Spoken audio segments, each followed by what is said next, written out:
سورۃ البقرہ، سورہ بقرہ کا تعارف۔ مقام نزول،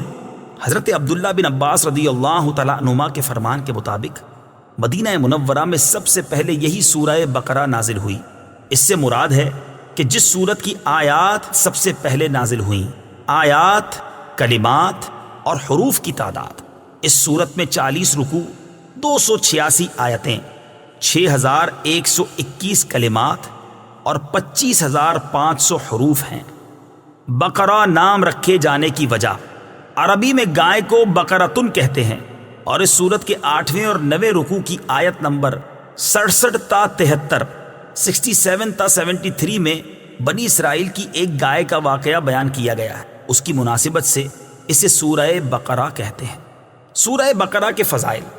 احادیث میں اس سورت کے بے شمار فضائل بیان کیے گئے ہیں۔ ان میں سے 5 فضائل پیش کرتا ہوں۔ نمبر 1، مسلم شریف کی حدیث ہے، حضرت ابو امامہ باہلی رضی اللہ تعالی عنہ سے روایت ہے، نبی کریم صلی اللہ تعالی علیہ وسلم نے ارشاد فرمایا، قرآن پاک کی تلاوت کیا کرو، کیونکہ وہ قیامت کے دن اپنی تلاوت کرنے والوں کی شفاعت کرے گا۔ اور 2 روشن سورتیں یعنی سورہ بقرہ اور سورہ آل عمران پڑھا کرو، کیونکہ یہ دونوں قیامت کے دن اس طرح آئیں گی جس طرح 2 بادل ہوں، یا 2 سائبان ہوں، یا 2 اڑتے ہوئے پرندوں کی قطاریں ہوں، اور یہ دونوں صورتیں اپنے پڑھنے والوں کی شفاعت کریں گی۔ سورہ بقرہ پڑھا کرو، کیونکہ اس کو پڑھتے رہنے میں برکت ہے، اور نہ پڑھنے میں ثواب سے محروم رہ جانے پر حسرت ہے، اور جادوگر اس کا مقابلہ کرنے کی طاقت نہیں رکھتے۔ نمبر 2، مسلم شریف ہی کی حدیث ہے، حضرت ابو ہریرہ رضی اللہ تعالی عنہ سے روایت ہے، حضور پر نور صلی اللہ تعالی علیہ وسلم نے ارشاد فرمایا، اپنے گھروں کو قبرستان نہ بناؤ، یعنی اپنے گھروں میں عبادت کیا کرو، اور شیطان اس گھر سے بھاگتا ہے جس میں سورہ بقرہ کی تلاوت کی جاتی ہے۔ بخاری شریف کی حدیث ہے، حضرت ابو مسعود رضی اللہ تعالی عنہ سے روایت ہے، سرکار دو عالم صلی اللہ تعالی علیہ وسلم نے ارشاد فرمایا، جو شخص رات کو سورہ بقرہ کی آخری 2 آیتیں پڑھ لے گا تو وہ اسے ناگہانی مصائب سے کافی ہوں گی۔ نمبر 4، ترمذی شریف کی حدیث ہے، حضرت ابو ہریرہ رضی اللہ تعالی عنہ سے روایت ہے، حضور اقدس صلی اللہ تعالی علیہ وسلم نے ارشاد فرمایا، ہر چیز کی ایک بلندی ہے، اور قرآن کی بلندی سورہ بقرہ ہے۔ اس میں ایک آیت ہے جو قرآن کی تمام آیتوں کی سردار ہے، اور وہ آیت آیت الکرسی ہے۔ نمبر 5، حضرت سہل بن سعد سعدی رضی اللہ تعالی عنہ سے روایت ہے، حضور پر نور صلی اللہ تعالی علیہ وسلم نے ارشاد فرمایا، جس نے دن کے وقت اپنے گھر میں سورہ بقرہ کی تلاوت کی تو 3 دن تک شیطان اس کے گھر کے قریب نہیں آئے گا، اور جس نے رات کے وقت اپنے گھر میں سورہ بقرہ کی تلاوت کی تو 3 راتیں اس گھر میں شیطان داخل نہ ہوگا۔ سورہ بقرہ کے مضامین: یہ قرآن پاک کی سب سے بڑی سورت ہے، اور اس سورت کا مرکزی مضمون یہ ہے کہ اس میں بنی اسرائیل پر کیے گئے ان انعامات کے مقابلے میں بنی اسرائیل کی ناشکری، بنی اسرائیل کے جرائم جیسے بچھڑے کی پوجا کرنا، سرکشی اور عناد کی وجہ سے حضرت موسیٰ علیہ السلام سے طرح طرح کے مطالبات کرنا، اللہ تعالیٰ کی آیتوں کے ساتھ کفر کرنا، انبیاء کرام علیہ السلام کو ناحق شہید کرنا اور عہد توڑنا وغیرہ، گائے ذبح کرنے کا واقعہ، اور نبی کریم علیہ السلام کے زمانے میں موجود یہودیوں کے باطل عقائد و نظریات اور ان کی خباثتوں کو بیان کیا گیا ہے، اور مسلمانوں کو یہودیوں کی دھوکہ دہی سے آگاہ کیا گیا ہے۔ اس کے علاوہ سورہ بقرہ میں یہ مضامین بیان کیے گئے ہیں: نمبر 1، قرآن پاک کی صداقت، حقانیت اور اس کتاب کے ہر طرح کے شک و شبے سے پاک ہونے کو بیان کیا گیا ہے۔ نمبر 2، قرآن پاک سے حقیقی ہدایت حاصل کرنے والوں اور ان کے اوصاف کا بیان، ازلی کافروں کے ایمان سے محروم رہنے اور منافقوں کی بری خصلتوں کا ذکر کیا گیا ہے۔ نمبر 3،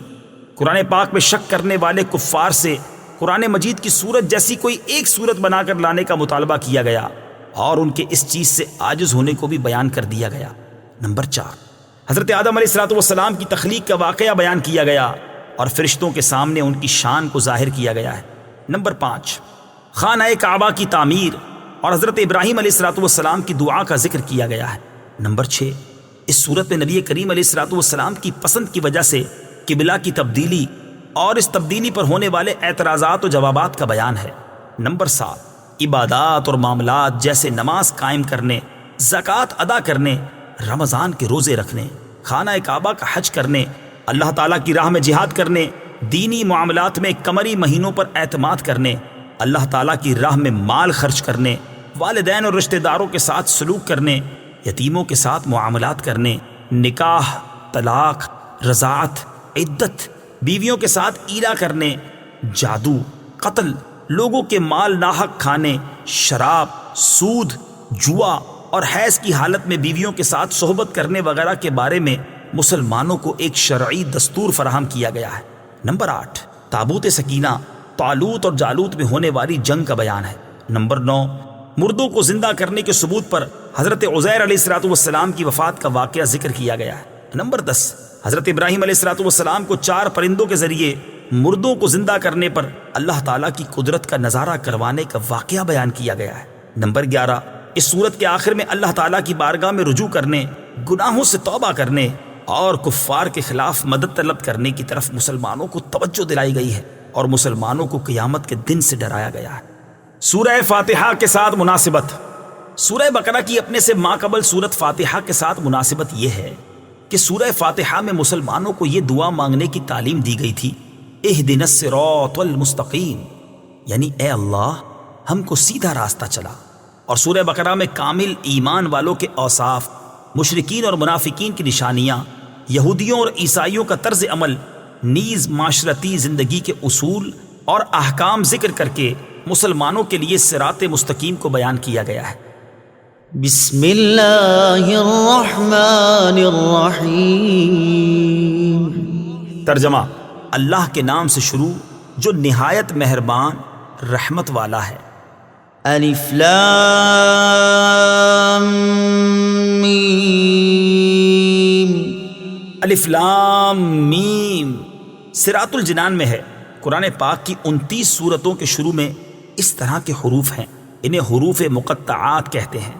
ان کے بارے میں سب سے قوی قول یہ ہے کہ یہ حروف اللہ تعالیٰ کے راز ہیں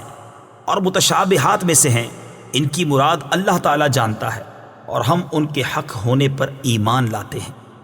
حروف مقطعات کا علم اللہ تعالیٰ کے علاوہ کسی اور کو حاصل ہے یا نہیں؟ یہاں یہ بات یاد رہے کہ اللہ تعالیٰ نے اپنے حبیب صلی اللہ تعالیٰ علیہ وسلم کو بھی حروف مقطعات کا علم عطا فرمایا ہے، جیسا کہ اعلیٰ حضرت امام احمد رضا خان علیہ رحمۃ الرحمن فرماتے ہیں۔ قاضی بیضاوی رحمۃ اللہ تعالیٰ علیہ انوار التنزیل میں سورتوں کے ابتدائیہ یعنی حروف مقطعات کے بارے میں فرماتے ہیں، ایک قول یہ ہے کہ یہ ایک راز ہے جسے اللہ تعالیٰ نے اپنے علم کے ساتھ مخصوص فرمایا ہے۔ تقریباً ایسی ہی روایات خلفائے اربعہ اور دیگر صحابہ کرام علیہم الرضوان سے بھی منقول ہیں، اور ممکن ہے کہ صحابہ کرام علیہم الرضوان نے یہ مراد لیا ہو کہ یہ حروف اللہ تعالیٰ اور اس کے رسول صلی اللہ تعالیٰ علیہ وسلم کے درمیان راز و نیاز ہیں، اور یہ ایسے اسرار و رموز ہیں جنہیں دوسروں کو سمجھانا مقصود نہیں۔ اگر یہ راز حضور صلی اللہ تعالیٰ علیہ وسلم کو معلوم نہ ہو تو پھر غیر مفید کلام سے خطاب کرنا لازم آئے گا، اور یہ بعید ہے۔ امام خفاجی رحمۃ اللہ تعالیٰ علیہ فرماتے ہیں، انوار التنزیل کے بعض نسخوں میں استأثرہ اللہ بعلمہ ہے، اور استأثرہ کی ضمیر رسول اللہ صلی اللہ تعالیٰ علیہ وسلم کے لیے ہے اور با مقصور پر داخل ہے، یعنی اللہ تعالیٰ نے حضور اقدس صلی اللہ تعالیٰ علیہ وسلم کو اپنے علم سے خاص کر کے معزز و مکرم فرمایا، یعنی مقطعات کا علم صرف اللہ تعالیٰ اور اس کے رسول صلی اللہ تعالیٰ علیہ وسلم کو حاصل ہے۔ اس معنی کو اکثر سلف اور محققین نے پسند فرمایا ہے۔ علامہ محمود آلوسی رحمۃ اللہ تعالیٰ علیہ فرماتے ہیں، غالب گمان یہ ہے کہ حروف مقطعات مخفی علم اور سربستہ راز ہیں جن کے ادراک سے علماء عاجز ہیں، جیسا کہ حضرت عبداللہ ابن عباس رضی اللہ تعالیٰ عنہما نے فرمایا، اور خیالات اس تک پہنچنے سے قاصر ہیں، اور اسی وجہ سے حضرت ابوبکر صدیق رضی اللہ تعالیٰ عنہ نے فرمایا، ہر کتاب کے راز ہوتے ہیں، اور قرآن مجید کے راز سورتوں کی ابتدا میں آنے والے حروف ہیں۔ اور امام شعبی رحمۃ اللہ تعالیٰ علیہ فرماتے ہیں، یہ حروف اللہ تعالیٰ کے اسرار ہیں، تو ان کا کھوج نہ لگاؤ، کیونکہ رسول اللہ صلی اللہ تعالیٰ علیہ وسلم کے بعد ان کی معرفت آپ صلی اللہ تعالیٰ علیہ وسلم کے علوم کے وارث اولیاء کرام کو ہے، انہیں اسی بارگاہ سے ان اسرار کی معرفت حاصل ہوتی ہے، اور کبھی یہ حروف خود انہیں اپنا معنی بتا دیتے ہیں، جیسے نبی کریم علیہ الصلوۃ والسلام کے ہاتھوں میں کنکریوں نے تسبیح کے ذریعے کلام کیا، اور گوہ اور ہرن حضور اقدس صلی اللہ تعالی علیہ وسلم سے ہم کلام ہوئے، جیسا کہ ہمارے آبا و اجداد یعنی اہل بیت رضی اللہ تعالی عنہم سے یہ بات حروف مقطعات کا علم ہونا صحت سے ثابت ہے۔ بلکہ جب کوئی بندہ قرب نوافل کے درخت کا پھل چنتا ہے تو وہ ان حروف کو اور اس کے علاوہ کے علم کو اللہ تعالیٰ کے علم کے ذریعے جان لیتا ہے۔ اور جہاں تک اس بات کا تعلق ہے کہ بعض علماء نے یہ کہا ہے کہ اگر ان کا کوئی مفہوم نہ ہو تو ان کے ساتھ خطاب محمل خطاب کی طرح ہوگا، اور یہ بات ہی محمل ہے اگرچہ اسے کہنے والا کوئی بھی ہو، کیونکہ اگر تمام لوگوں کو سمجھانا مقصود ہو تو یہ ہم تسلیم نہیں کرتے، اور اگر صرف ان حروف کے مخاطب کو سمجھانا مقصود ہو اور وہ یہاں رسول اللہ صلی اللہ تعالی علیہ وسلم ہیں تو اس میں کوئی مومن شک نہیں کر سکتا کہ سرکار دو عالم صلی اللہ تعالی علیہ وسلم ان کا معنی جانتے ہیں۔ اور اگر اس میں سے بعض لوگوں کو سمجھانا مقصود ہے تو ارباب ذوق کو ان کی معرفت حاصل ہے، اور وہ الحمدللہ امت محمدیہ میں کثیر ہیں، اور ہم جیسوں کا ان کی مراد نہ جاننا نقصان دہ نہیں، کیونکہ ہم تو ان بہت سے افعال کی حکمت بھی نہیں جانتے جن کے ہم مکلف ہیں، جیسے جمرات کی رمی کرنا، صفا و مروہ کے درمیان سعی کرنا، رمل اور استباء وغیرہ، اور ان جیسے احکام میں اطاعت کرنا سر تسلیم خم کرنے کی انتہا پر دلالت کرتا ہے۔